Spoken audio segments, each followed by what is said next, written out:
झारसुगुड़ा सहर बढ़ईमुंडा स्थित engineering school ठारी निर्वाचन मंडल स्तरीय बुद्धिजीवी सम्मेलन शुक्रवार अपराह्न अनुष्ठित हो कार्यक्रम राज्य सरकार पंचायती राज मंत्री रवि नारायण नायक जोगदे वर्तमान डबल इंजिन सरकार रे झारसुगुड़ा डबल विकास होईछि धीरे धीरे झारसुगुड़ा उन्नतिर शिखर में पहुंचार प्रयास जारी रही। वर्तमान झारसुगुड़ा निर्वाचन मंडल सामग्रिक विकास उपर मुहां बोली मत प्रकाश कर कार्यक्रम में झारसुगुड़ा विधायक टंकधर त्रिपाठी सम्मानित अतिथि भाव जोगदे गत 2 वर्ष भाजपा सरकार द्वारा झारसुगुड़ा निर्वाचन मंडल उन्नतिर चरम सीमार पहुंची बोली मत प्रकाश करथिले। या सहित विधायक त्रिपाठी जनसाधारण सहयोग एवं जिला प्रशासन दूरदर्शी परिचालना जोगु विगत 2 आर्थिक वर्ष 2024-25 एवं 2025-26 मध्य झारसुगुड़ा जिला प्रगतिर एक नूतन अध्याय सृष्टि करिछि।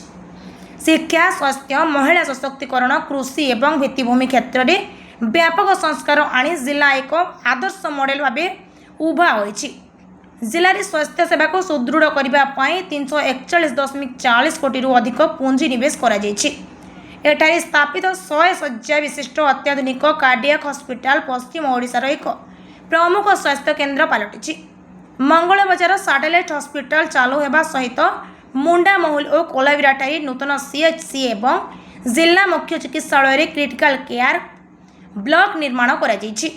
शिक्षा क्षेत्र में 91.17 कोटी व्ययर 103 प्रकल्प हाथ को नि जो पीएम श्री योजना 11 विद्यालयर आधुनिकीकरण सामिल अच्छी। पौर संस्कार और शहरी विकास झारसुगुड़ा पौरपालिका पक्षर वैज्ञानिक वर्ज्यवस्तु परिचालन 4 एमसीसी और एमआरएफ सेंटर स्थापन करा जायछि। सहर राजस्व वृद्धि 24 कोटी व्ययर मल्टी यूटिलिटी कमसी आर्ट कॉम्प्लेक्स एवं 3 कोटी व्ययर नूतन पौर कार्यालय भवन निर्माणाधीन अच्छी। गवांशों सुरक्षा पाई आधुनिक गोशाला मध्य प्रतिष्ठा करा जायछि। महिला सशक्तिकरण जिला हब डीएचईडब्ल्यू द्वारा 145 सचेतनता कार्यक्रम एवं वन स्टॉप सेंटर माध्यम 481 मामला सफल समाधान करा जायछि। कौशल विकास एवं नूतन ओडिशा योजना माध्यम शताधिक युवपीढ़ी को नियुक्ति मिलता बेले नूतन उद्योगी सृष्टि करा जायछि। जिलार प्राय 66,945 चाषी पंजीकरण सह डिजिटल क्रॉप सर्वे करा जायछि। श्री अन्न अभियान एवं प्राकृतिक चाष को व्यापक प्रोत्साहन दि जाउछि।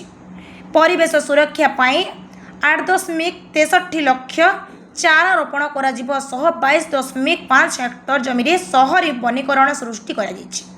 एही कार्यक्रम में मंत्री नायक और विधायक त्रिपाठी विकास धारा ओडिशा सारा 2 वर्षर प्रयास नामक एक पुस्तक जो झारसुगुड़ा निर्वाचन मंडल गत 2 वर्षर कार्यधारा एवं सफलता को उल्लेख कर लोकार्पित कर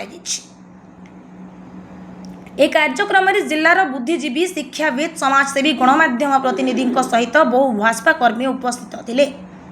झारसुगुड़ा घनश्याम पढ़ियारी रिपोर्ट, ओडिया भास्कर।